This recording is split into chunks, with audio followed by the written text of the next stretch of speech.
variety of toppings, and you broil it for 7 minutes. It's awesome. Also in my book, I talk about Wanda Joel. Wanda Joel is the first African-American woman to serve on Air Force One. She was on the plane from George Herbert Walker Bush to Barack Obama, and there was a mandatory retirement. That's the only reason why she's not flying to this day.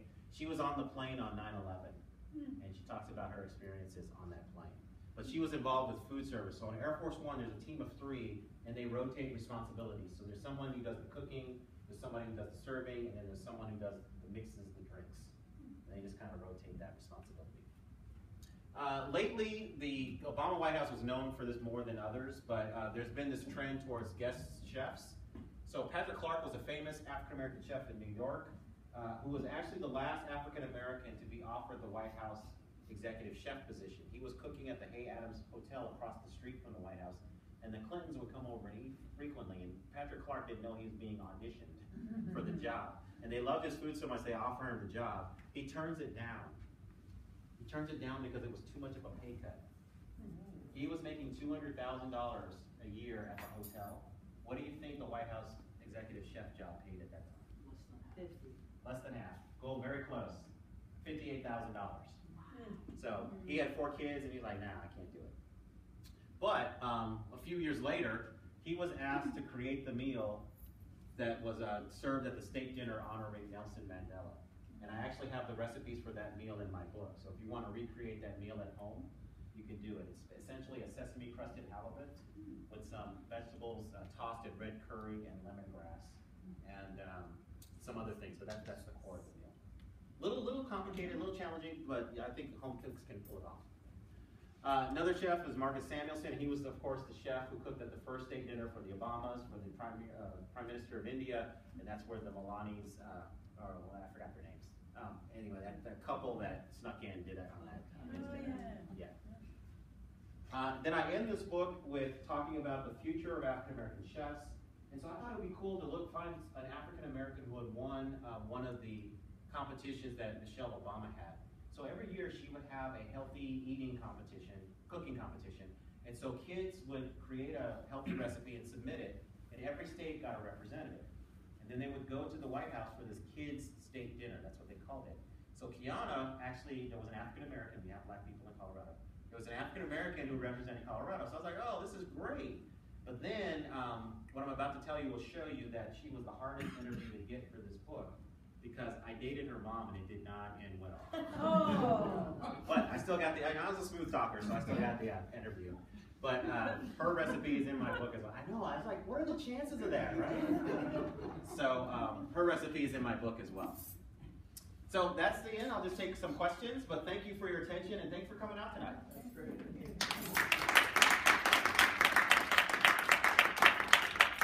Yes? Hi. I might be saying his name wrong. I believe it's Nat Fuller. Nat Fuller. Yeah, Charleston with his reconciliation dinner. Yeah. How powerful of a cook was he in the 1800s? Oh, he had a great reputation. I don't know if he had a national one, though, but certainly in the Charleston area, he was huge. But looking at historical newspapers, I just don't see him mentioned that much outside of that area. But that dinner was incredible. It was a dinner, 1865, was it? Maybe? Yeah, something like that. Where he basically brought together prominent whites and blacks at that time at the dinner table. And to me, that's where my heart is. I believe food is a powerful connector. And a lot of my work is just trying to figure out how can we bring people together through food.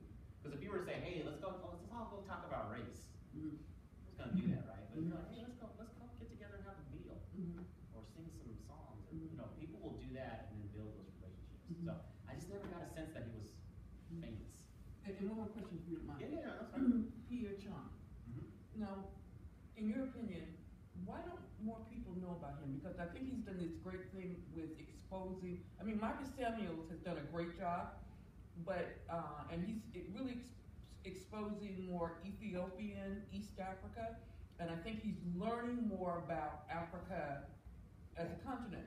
But here's Chong, who is Senegalese, Iron Chef, creates the first African cookbook in English, but most people don't know too much about him. I think that he's doing a good job, and I want to know your opinion, because I think it was, this is 2017, I think it was 2015, Dr. Marco Polo Cubes Hernandez? I do not. He is Mexican, but he's from, he teaches at North Carolina Central University. Okay. And he actually traces the route from Africa into Spain back to Mexico when the Africans bringing the rice into Mexico. Nice. And Cubes went back with Cham to Senegal.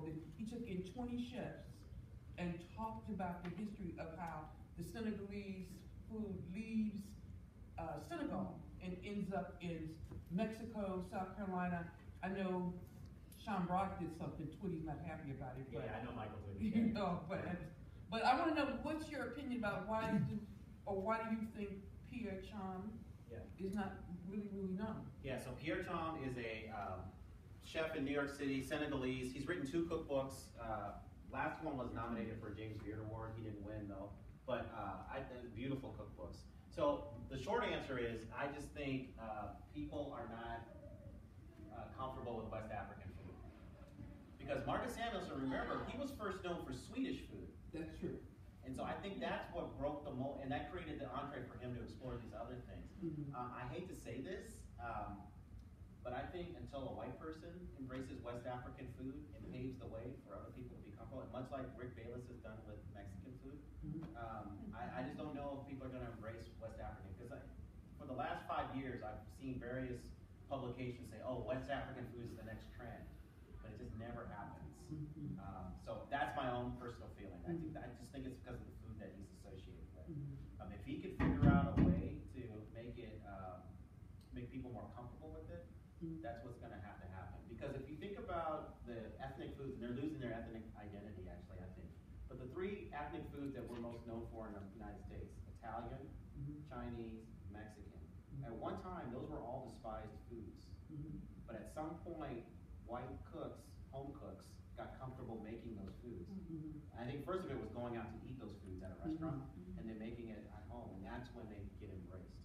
And I think any other cuisine, that's the transition that has to happen. Now, the interesting thing with a lot of folks is some African Americans don't want that to happen, right? Because the feeling is that once it goes mainstream, it loses its ethnic identity. So you can't have it both ways, right? But so the critiques of marginalization are authentic and real, but if you want your food celebrated, at some point you have to negotiate something, some kind of compromise. That's my 2 cents. You think I'm full of crap, or? No. Okay, all right. I just want to say, I don't think you're full of crap, but I think that, in terms of the continent, people want to try to hold on because things get so co-opted by other people. And, you have to admire people too, to a certain extent, that continue to hold on to something that is very dear to them and they feel very passionate about. So I think that we also have to do a lot more education on the whole, continent of Africa and the history and the food, I mean, what we do to Africa is so ridiculous. We homogenize it, and it's a very diverse place. Absolutely. And African Americans do it too. Oh, all the time. Yeah. So I agree with you. We need to educate, but we need to celebrate it as well. Exactly. One of my main points in my soul food book is the reason. If you think about Black culture, almost every aspect of Black culture has gone global except for food. When you talk, dress, walk, dance, sing, everything except our food. And I think that's because African American cultural tastemakers don't talk about it. I mean, you've got some dirty South rappers that talk about food, but you don't, even in rap, most of the food images are foods of aspiration. So it's beef, it's champagne, it's high-end liquors. It's not the down, it's not the comfort food. It's not the comfort. And if athletes and rappers and hip hop artists, if they just started talking, it would blow up.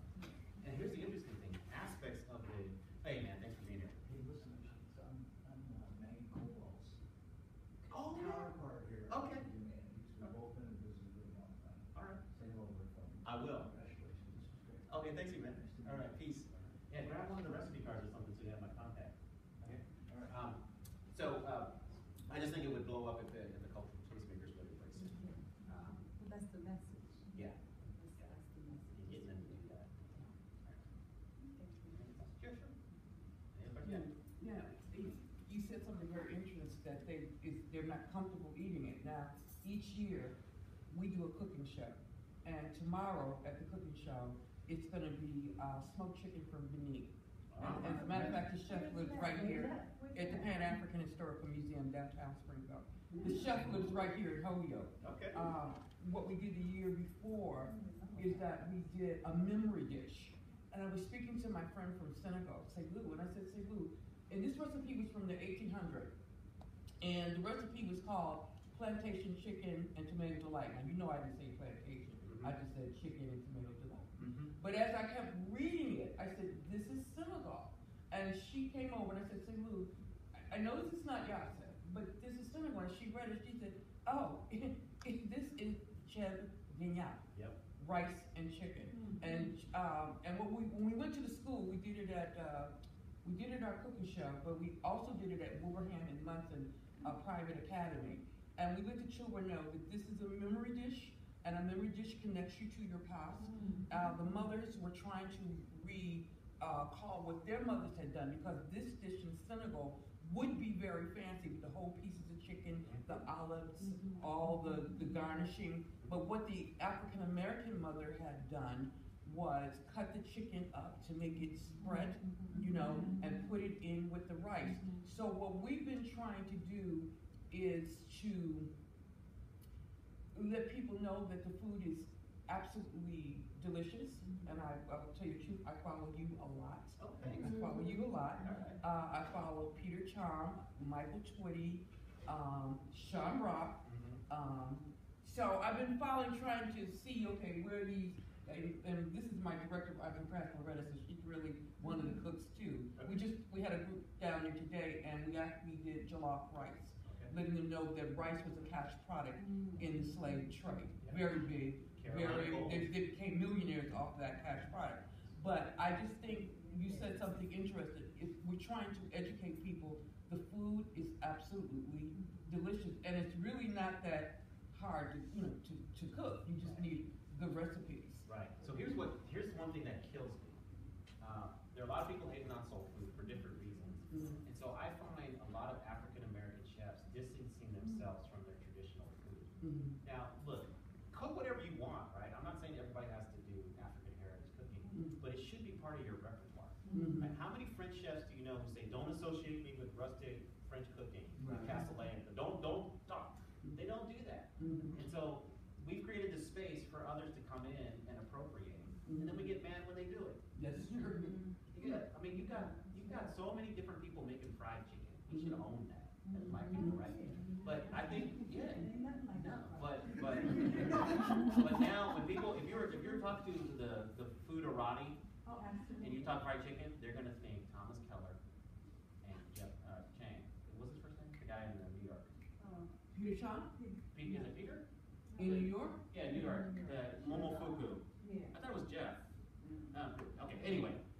Yeah, they're not thinking about African Americans. So, and I just think that's a shame, because fried chicken is glorious, and I don't think you should be ashamed of it. It should be part of your repertoire. But it's been remarkable to me to see, although our food is not gone global as a term in terms of soul food, you see it being kind of cherry picked by other chefs. And they're, a perfect example right now is Nashville hot chicken. I mean, is Nashville hot chicken is that popular? Do you all know about Nashville hot chicken? Oh, can I take a moment and tell you about Nashville hot chicken?